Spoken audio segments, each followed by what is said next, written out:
daal yëpp incha allah ngeen jàppale seen mag seen rak seen frère Lamine Ndiaye je vous remercie.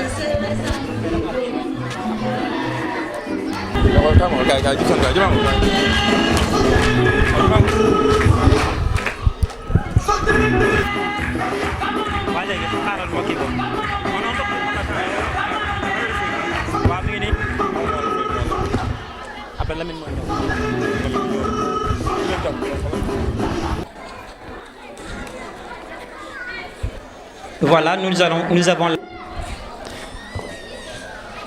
habillé en traditionnel.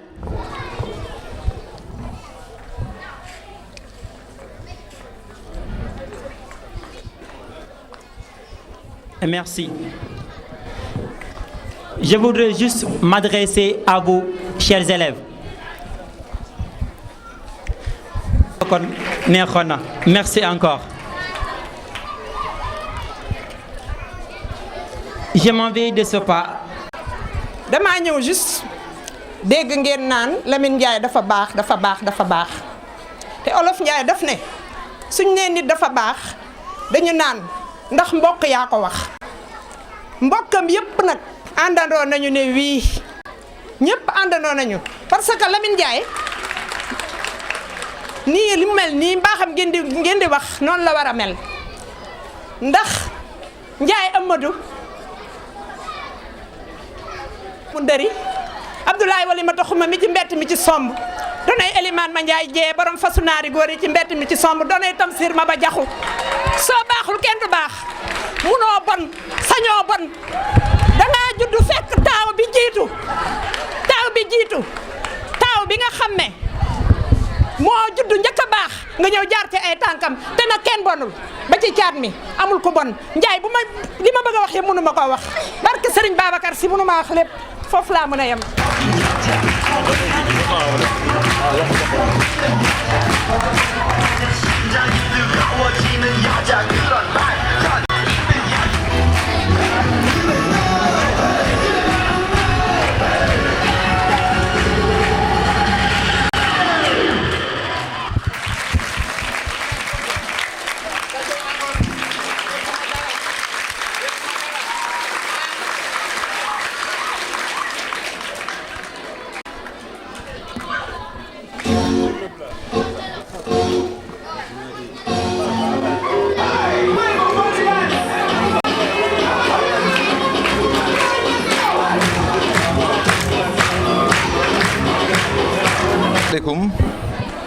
mbokk yi HLM Thialy mbokk yi simplement maa ngi leen di gërëm di leen sant ku ci nekk ci sa teewaay mais sant bi ñu koy yelloo dëgg mooy ñii war nañu leen a sant alors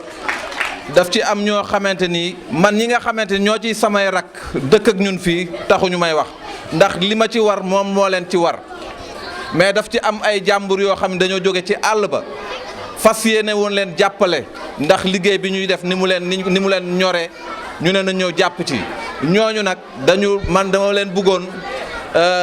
du dara mais dafa am loo xamante ni nit ki xam nga jaajëf baat bu gàtt la bu tuuti la waaye ku jëful kenn du la ko wax ñoom dañoo jëf il faut ñu ne leen jaajëf gars yi jaajëf man nag xaw ma seen tur ñaan ak ñaan la Moussa dama bëggoon ku ci nekk nga jox ko benn enveloppe ci ñoom ñett parce que ñett ngeen ma waxoon ñoom la ñu.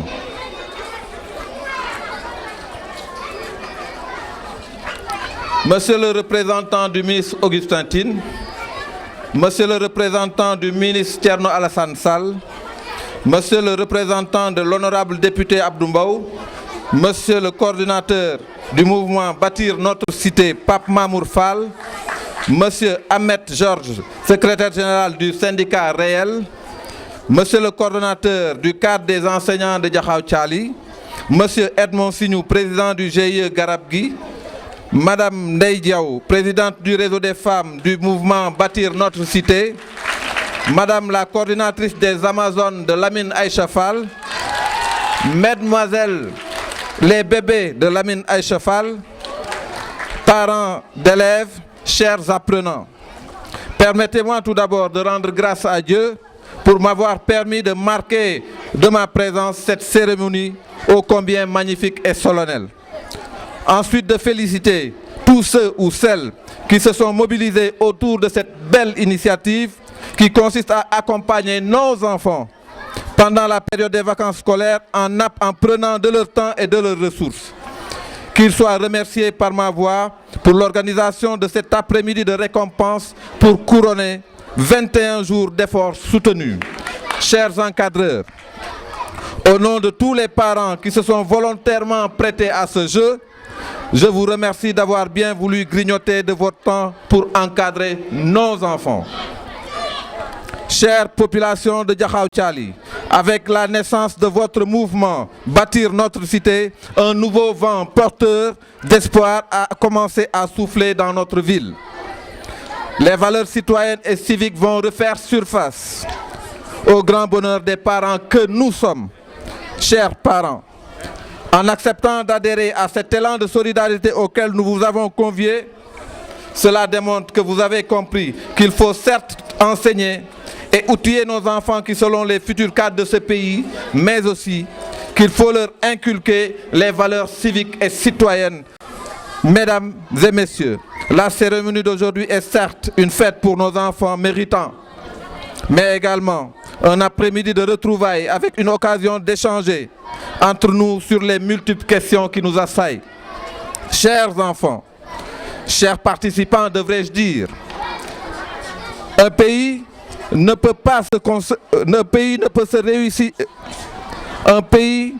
peut réussir son développement harmonieux, équitable et durable sans ses citoyens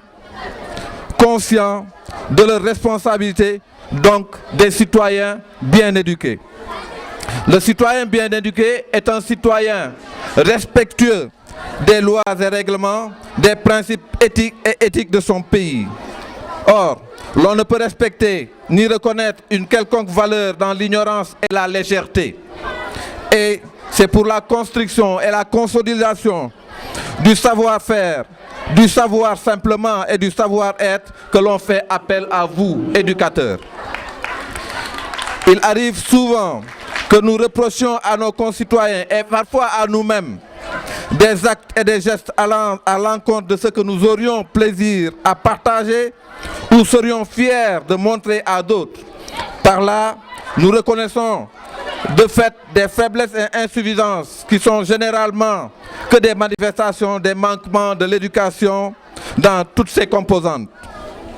L'éducation familiale, l'éducation de la société, l'éducation administrée simplement dans les établissements publics ou privés que nous avons. Chers enfants, chers éducateurs, comme vous le savez, bien avant l'avènement de l'école dite moderne, c'est-à-dire l'école occidentale, nos sociétés africaines en général et sénégalaises en particulier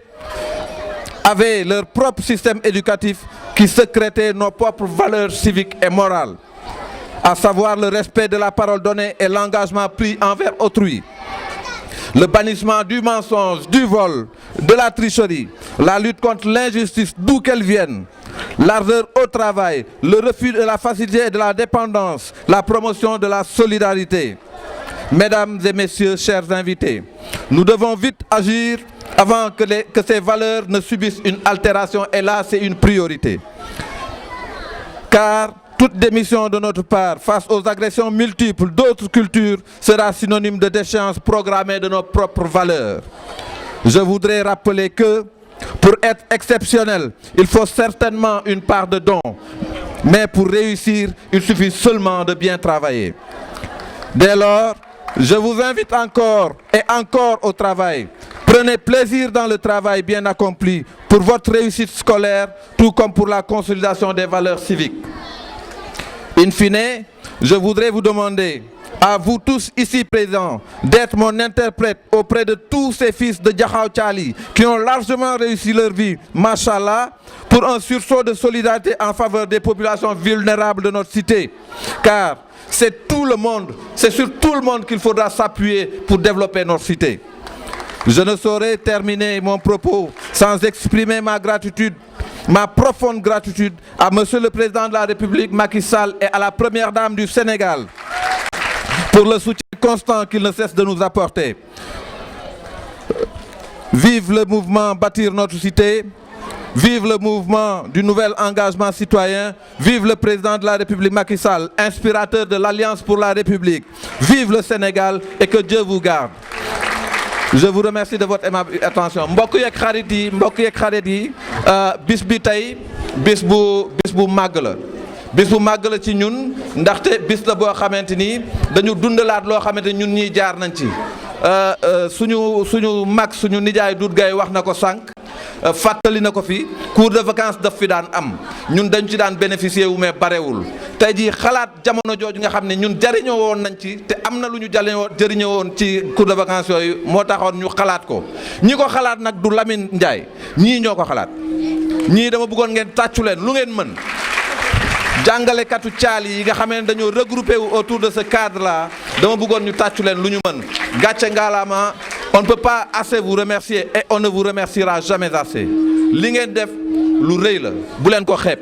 te bés ni ki tey jàpp leen ne population de Jaxaaw Caal yi li ñu def ni dootul dakk ilaa yawmi diin man dinaa ko continuer ak ñoom dinañ ko continuer ak man bis bu ñu demee ba mënatuñ ko dina fekk ñu pare ay ndaw yoo xam dinañ jël relève ba bu du dakkati mukk incha allah parce que sama benn xarit daf koy wax sama benn xarit Mamour Fall mu ne xale yi buñ ci deful dara rek ñeneen def ci dara mu ne cours de vacances yi bu ñu ko organiser wul woon def ci ñoom xel Aziz Samb organiser cours de vacances dem ci ñoom am pecc mu leer ñun nag ñu jàng xam-xam nekk seen bopp moo ñu gënal bu ñuy foyu nag après ñu foyu mais nañ jàng ba pare loolu dañu ne woon dañ ko ci yokk maa ngi gërëm ñi fi teew ñëpp di gërëm samay xarit samay mbokk samay rakk samay mag di Omar suma frère la mu ngi fi ñëpp ñëw nañu mënumaa lim ñëpp parce que la ma waxoon bee paase rek laay waxaat kontaan mënta weesu kontaan kon yéen Jaxaaw Caal yi benn baat bi laay dikkaat rek man seen rakk laa seen doom laa seen jarbaat laa seen sët laa lu am ndax ñi nga xam ne ci ñoom laa am yaakaar ci samay maam yi fi ne ci la ñu dooree ba ci samay rakk wala samay jarbaat mbootaay bu nekkee mbooloo bu nekkee société bu nekkee gox bu nekkee dafa war a am ñu jiitu ndax dafa am loo xamante ci kenn mënu ko ku dul président de la république Macky Sall amul keneen ku ko mën tax ndax tey jii moom la fi yàlla teg donc tey jii bu ñu bëggee yëngal Jaxaaw Caal yi développé ko développement bu wér laa wax waxuma développement tappale naxaate teppi taf wala ñu ñëw jox la téeméer ne la demal jënd sa carte ak yooyu waxuma loolu mais bu fekkee dañu bëgg a changer gox bi il faut ñu changer ko ak ñi yor pouvoir yi ëllëg président Macky Sall du fi nekk président Macky Sall xam na ne lu mu baax du fi weesu 10 ans du dara ci avenir u askan donc xam na ne aussi bu fi deful lu nga xam ne loolu la ñuy xaar ci moom juróomi at du ko fi weesu kon tey jii loolu moom moo ko loolu la sàngoo ba tax na muy liggéey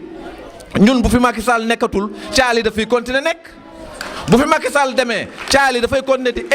exister ñuy am ay soxla di am ay besoin di wut fu ñu ko faje kon tey jii ànduñoo Macky Sall parce que Macky Sall la dama bëgg ñu liggéey parce que réew nag ab nguur a koy defar gox nguur a koy defar te nguur gi nag président Macky Sall moo ko jiite samp gouvernement am kon bu ñu bëggee suñu gox développé mu am ñu nekk ci kuréel googu jotee liggéey am ñoo xamante ni xaw nañoo jege président de la république ñooñu dañ leen war a jàppale dooleel leen pour ñuy dem di xëcc di indi di def dëgg pour dëkk bi mën a développé wu. man loolu laa leen bëggoon dénkaat leen sama bopp dénkaat naa leen sama bopp yéen ñi nga xamante ni yéenay suñuy doom suñuy jarbaat ana jaara discours bi fi seen camarade de classe boobu def léegi dafa rafet dafa daw yaram est-ce que pare ngeen pour que Noël ak Pâques ak grandes vacances bu mu munti amati ngeen inscrire dem ànd ak seen nijaay yi ñu jàngal leen pour seen année scolaire di gën a baax est-ce que pare ngeen pour loolu su ngeen pare ngeen tàccu leen pour ngeen pare tàccu leen. maa ngi leen di gërëm di leen sant di leen dénk yàlla suñu borom yàlla na leen yàlla def mag yàlla na leen yàlla def mag te yàlla na yàlla barkeel lépp lu ngeen dugg wasalaam maa ngi leen gërëm di leen sant.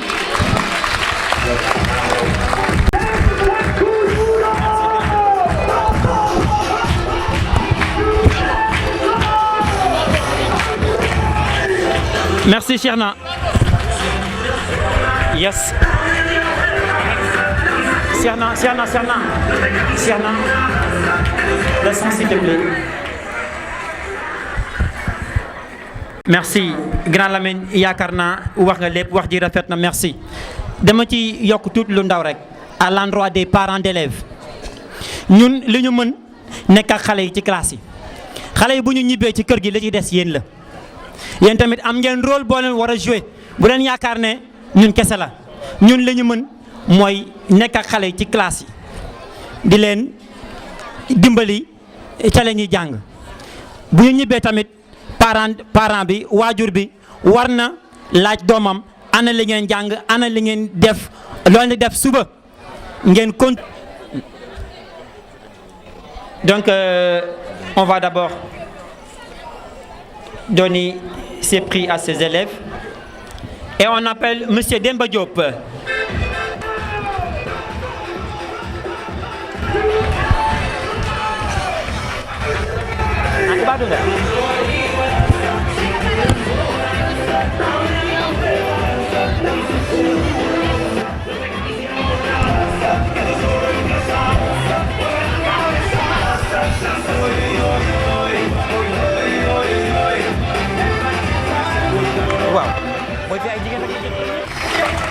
Merci Chernan. On passe maintenant aux élèves de la 5e. Et encore une fois, jigéen ñi raw nañu góor ñi.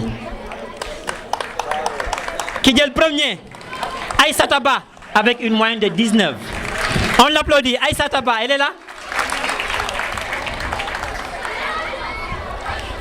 Deuxième prix,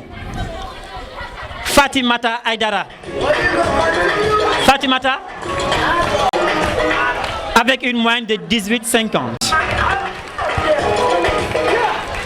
Troisième prix, enfin, un garçon.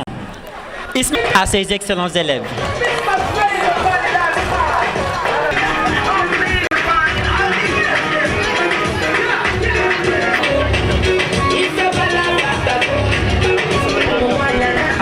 La pause, s'il vous plaît, la pause.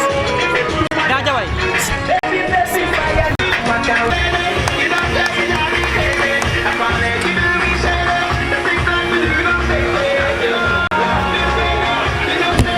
Chernan, s'il te plaît, tu baisses le son, s'il te plaît. Baisse le son, Chernan. Merci.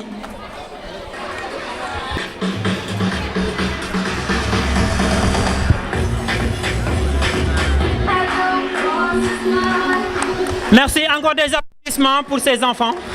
Merci. Hein?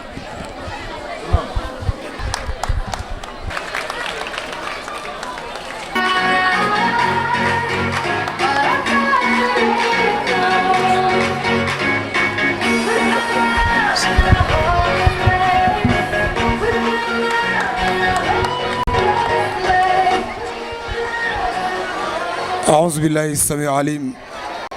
من الشيطان الرجيم اللعين وصلى الله وسلم على سيدنا محمد وعلى آله وصحبه وسلم. mbokk yi ñu ngi leen di nuyu di leen ziare xam naa kàddu yu gàtt lay doon rek ndax ñi ngi ci cappaandaw li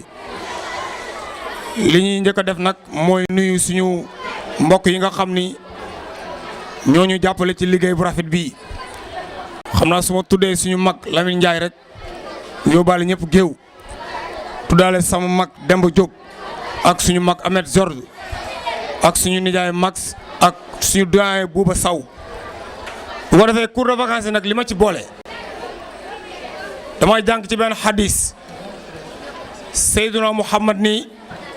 innama bu'istu muallima man dañ ma bind may jàngale bi ma rombee gis affiche bi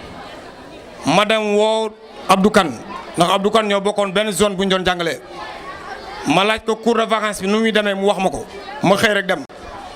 li wa jilaal karim bi ma demee ma jàngale ba wàcc fekk gis naa fa benn sëtu suñu yaay Ami Fall ma ne ko soo demee nag ma nuyul samaam mu ni ma lan laa koy wax ma ne ko soo demee ne ko oustaz Mour Ndiaye nuyu na la ci ëllëg sa mu ñëw ni ma sama maam nee na yéen seen cours de vacances bi am na solo comme oustaz bokk na ci seen cours de vacances bi am na solo loolu moom fa tee mais ñun ku ne xam na ne amuñu jot ndax man su ma xëyee su ma dëppee sama kaasu ndékki sama soxna gee la may gisaat ci jàngale lay nekk ak jàng looloo tax nag ma jàpp ci di ñaan yàlla xale yi yàlla def leen mag képp ku ciy jàng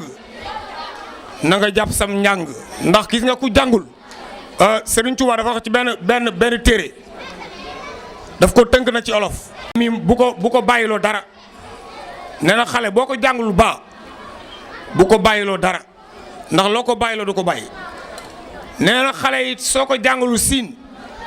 bul séntu ñu moom dara ndax loo séntu ñu moom doo ko gis nee na xale soo ko jàngalul miim bu ko miimal dara loolu nag lu am solo la di ñaan yàlla gars yi man HLM Thial laa dëkk bu ma kenn jox dara li may def dama ko def lii way jilaay Karim ndax jàngale mooy sama métier te yàlla moo mën a fay jàngalekat kenn mënu ko fay ku dul yàlla salaamaaleykum wa rahmatullah.